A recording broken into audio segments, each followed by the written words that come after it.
So, during DC's fantastic fandom event, the Snyder-cut finally got a trailer, and man, what a trailer it was. Oh! Stop! Oh! Oh snap, get a little iris. And while the entire internet seems to immediately be hopping on that hype train, I, however, have remained skeptical. Now, this doesn't mean I don't want it to be good. I'm still very eager to see what Snyder has to offer. But looking at Snyder's track record with these characters leaves me feeling a bit uncertain. So that's what I thought I'd talk about in this video.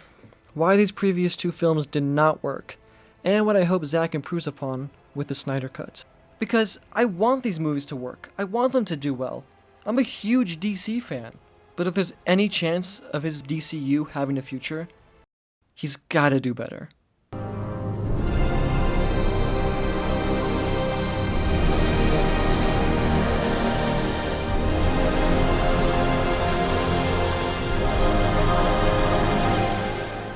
I recently rewatched the deluxe edition of Batman vs Superman on HBO Max. And before I get into everything that I think Snyder did fucking wrong with this film,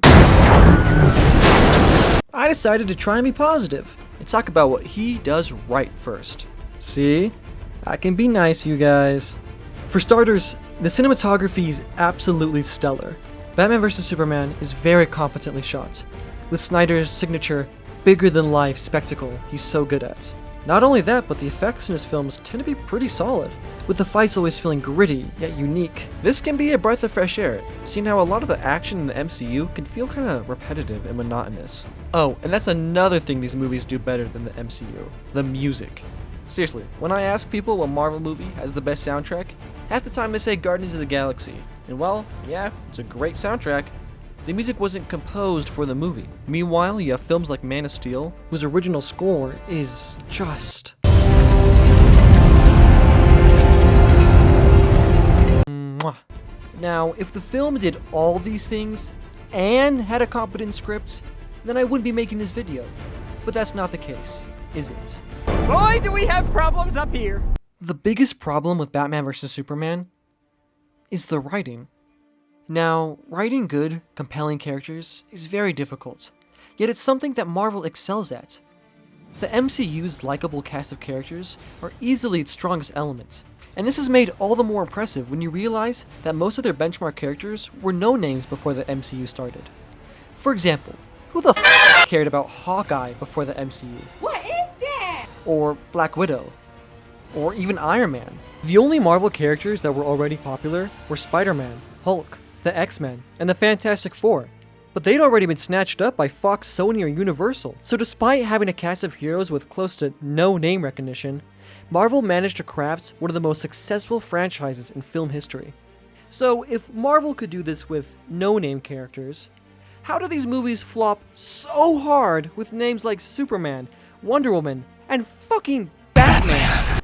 It's because Snyder has little to no understanding of the characters he's working with. Not only are the things they say, or the choices they make, ridiculous and downright idiotic at times, I like it, cut G. but they act nothing like the characters we know and love. It's not an S. On my world, it means hope. On my world, it means hope. Yes, the basics are there. Batman is still vengeful, Superman can still fly and bend metal. But that isn't why we care about these characters. If you're gonna strip away everything that makes these heroes special and, you know, heroes, why even use them to begin with? The fantastic show The Boys recognizes this, and it's why they create the knockoff versions of the Justice League. It allows them to explore the ideas behind these characters without having to be tethered to what the characters traditionally are. And out of all the characters in Batman vs Superman, the one that gets done the worst is easily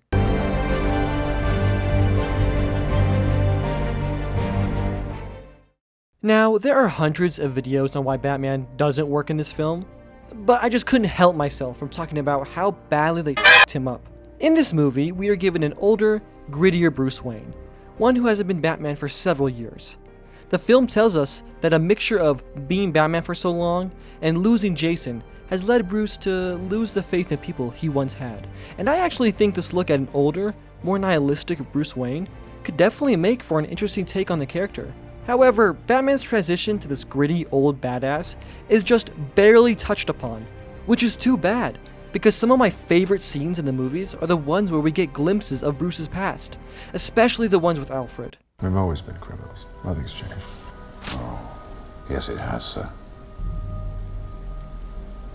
Everything's changed. God, that was such good casting.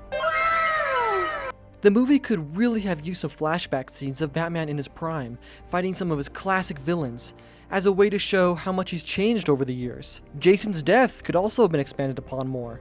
There isn't one scene in the movie where Bruce talks about Jason or what happened to him. A scene of Bruce losing Jason would help the audience better understand why Batman has become so angry and brutal. But any character development for Bruce is pushed aside and overshadowed by his bizarre obsession of needing to stop Superman. And for the world's greatest detective, he is really easy to manipulate in this movie. The film even makes fun of this in one of its scenes. But it did not take much to push him over, actually. Little red notes, big bang, you let your family die! Being self-aware of your bad writing doesn't really let it make sense. Now, I can buy that Batman would have a backup plan to deal with Superman in case he went rogue. There are plenty of great comics about Batman having contingency plans to subdue every member of the Justice League in case they go bad. And him having these contingency plans is justifiable in the comics, because let's be real, superheroes get brainwashed or turn evil every other week. But this Superman isn't evil or brainwashed. Every scene we see with him, he's saving people or doing heroic things. Now, to understand why this conflict between Batman and Superman isn't really well executed in this movie, we need to take a step back and look at the source material this movie was based off of. The revolutionary comic book, The Dark Knight Returns. In this comic book, the Justice League is a thing of the past. Society basically outgrew its need for heroes, so most superheroes were forced to retire, quit, or give in to the government, acting as supervised soldiers as opposed to freelancing vigilantes. In this world, Batman has been retired for years, yet decides to go back into action after seeing firsthand how corrupt and out of control crime in Gotham has become. You're under arrest, mister! You just crippled that man! He's young. He'll walk again. But you'll stay scared, won't you, punk? See the similarities to the movie? However, this puts him on a one-way collision course with no other than Superman, who's become a lapdog for the US government, being forced to follow any or all orders he's given. Look, either shut it down or one of these days someone with authority is going to tell me to come stop you. And when that happens, may the best man win. So, when he's inevitably ordered to bring Batman in for crimes of vigilantism, the two have no choice but to fight. And oh man, holy shit, it is epic. Superman just lands down and the Batman's like a kryptonite canister thing, but they kind of ruin it in the movie. But wait. This is all fine and dandy, but why am I explaining all this? I'm trying to explain that this battle in the comics was fueled by different ideals. Two people on different sides of the moral spectrum. The fact that they are two heroes with extremely similar, yet differing moral compasses. Both inspire, yet one uses fear to stop crime, and the other, hope. This differing mindset on what it means to be a hero is what makes a Batman against Superman conflict so compelling. So when you make them both gritty, angry, and realistic, it makes the conflict that much less interesting. Nobody cares about Clark Kent taking on the Batman. In Batman vs. Superman, it isn't differing ideologies on how to be a hero that ultimately causes them to fight.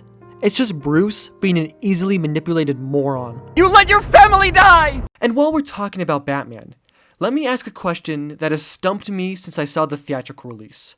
Why the fuck does Batman kill in this movie? Batman not killing is one of his character cornerstones.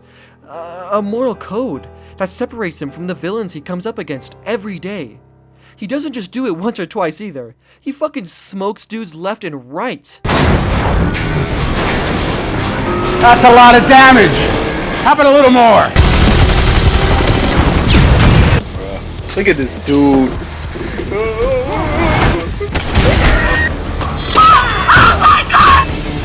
You've got mail. Oh, nigga! Stop it! I'll kill her! Believe me, I'll do it! Okay. This isn't who Batman is. Batman isn't just about vengeance or stopping evil, but trying to help it. And at times, try and save it. I don't know what it was that bent your life out of shape, but maybe I've been there too. Maybe we could work together. I could rehabilitate you. You don't need to be alone. We don't have to kill each other. Let me help you.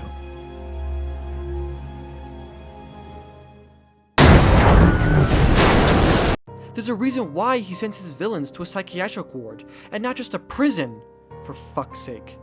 And if I see one more Snyder fan saying some shit like, but AM Cinematics, he kills in the comics all the time. What? What fucking comics are you reading? I guarantee you from the handful of examples you cherry-picked from the comics of him killing, I could bring up 1,000 more examples of him saying why he doesn't kill, why he shouldn't kill, why he does not kill. Oh, but AM Cinematics, he isn't going out of his way to murder people. They just happened to get in his way. It's all self-defense, really. Half of those guys were shooting at him.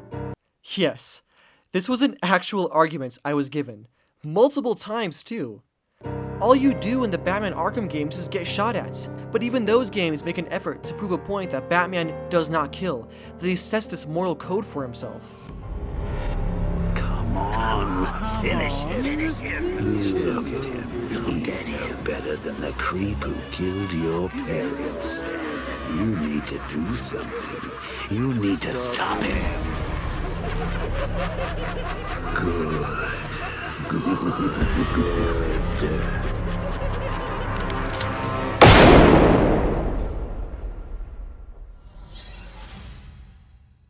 And if you think that this is self-defense, then you're damn fools. What makes me so sad about how Snyder handled Batman is that he had so much potential in this film. From just the general aesthetics and visuals, Snyder nailed Batman, giving him a badass suit, awesome Batmobile, and a cool, modern-looking Batcave. And I actually think Ben Affleck as Batman and Jeremy Irons as Alfred was excellent casting. And in the introduction of this film, we get a glimpse of what this Batman could have been. Seriously, if you show me the first few minutes of this movie, it looks like an entirely different Batman. We see him saving people, disregarding his own well-being to help those in need. I never would have guessed this was the same guy hell-bent on murdering Superman. And that brings me to my next point.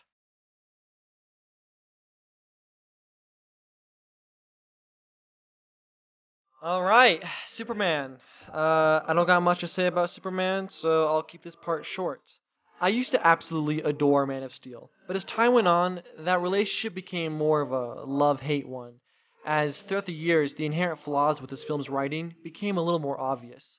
On one hand, I think it's a great Year One Superman story, telling the tale of an inexperienced Superman trying to figure out his place in the world, and trying to decide if the world is even ready for a Superman. But then, on the other hand, it comes off as a bad attempt at trying to ground Superman, giving him this cold and disconnected feel. Yet, I also feel like showing Superman with these emotions makes it feel more relatable. For example, I'm sure we can all relate to feeling like we don't belong. I'm sure we can also relate to not knowing what the right answer is. And I'm sure we can all relate to having to deal with douchebags in public scenarios where you really want to get into a fight yet you know it's not worth it, so you do what anyone would do in that scenario and jam logs into his fucking truck. See what I mean when I say love-hate relationship? I always hear people saying that Superman and Man of Steel didn't really feel human, yet I completely disagree. I think it's one of the most human looks at the character we've ever seen.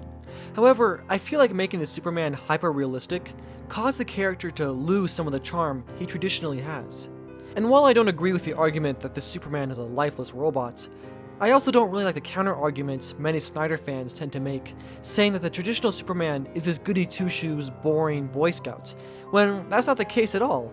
Most people think that because they saw the classic 1978 Superman, and let's be real, as classic and timeless as those movies are, he's kind of boring in them. Yet, if you're a comic book reader, you know he isn't boring at all, but actually a really chill and interesting guy. And that's why I was so annoyed with how Zack handled him in BVS.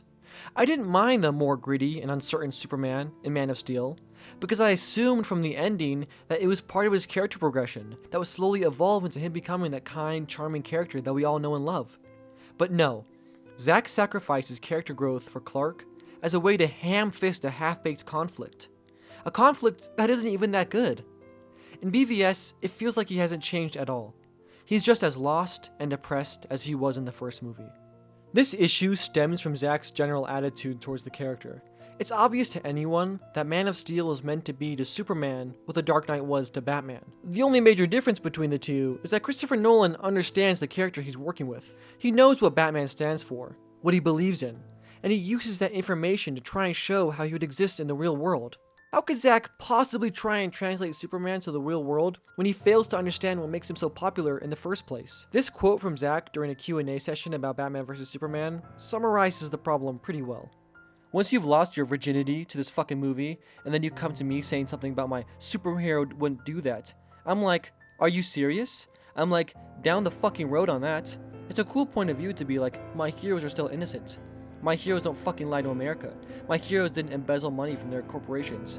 My heroes didn't commit any atrocities. That's cool. But you're living in a fucking dream world. Now, don't get me wrong. Some of my favorite comic book movies are the ones that are darker in tone. But those movies still respect what those characters stand for. Sure, maybe in real life, Superman should kill all the time. But we love him because he doesn't. And that he always tries to find a way to solve the conflict peacefully. Yeah, sure, maybe a realistic Superman wouldn't know what to do with the pressure, and would live in a sense of uncertainty. But people love him because he turns that uncertainty, that pain, into hope. These are things you lose when you try to paint him in this realistic light. None of us will ever be able to fly like Superman, but we can aspire to have his hope, his will, his determination. It is these ideas that make him a hero. In BVS, he just feels off. Sure, we see him saving people and being heroic, but he always looks sad to be there, as if he doesn't really enjoy doing it. Oh, and the constant religious imagery really doesn't help. Like, why the fuck are you just levitating there? Help them! This lack of a character arc for Superman is part of why killing him at the end felt so stupid and rushed. It took Marvel, what, 20 movies before they had the balls to kill Tony? Yet they do it here in the second movie. The movie didn't earn it at all. And then in Justice League, everyone pretends like it's this international tragedy that Superman is dead, as if he wasn't just on trial for wrecking Metropolis. To be fair, that was Joss Whedon's version of the movie. For all we know, it might be different in the Snyder-cut. And that is a perfect segue into the last thing I wanted to talk about in this video. I know I spent the entirety of this video hating on Zack, but I do gotta say, even I'm intrigued to see where he takes the film. While I wasn't crazy with what he did in the last two, I do think he deserves a chance to see it through to the end. Now, what do I want from it? First and foremost, I really hope in the time between BVS and Justice League, Snyder had some time to listen to some of the criticism he got. I really want this movie to flesh out these characters a bit more, giving them the growth I felt was missing in the last movies. Sure, these characters had arcs, sorta, but they were all barely scratching the surface of what they could be. And seeing how Justice League is going to have like 6 characters, there probably won't be that much time for individual character growth. However, we do have like 4 hours of this movie to watch, so I'm sure they'll fit something in. At the end of the day, I am honestly happy that the movement happened. It's been really cool to watch a studio listen to its fans for once. Not many directors get a second chance like this, Zack, so I just hope it isn't wasted.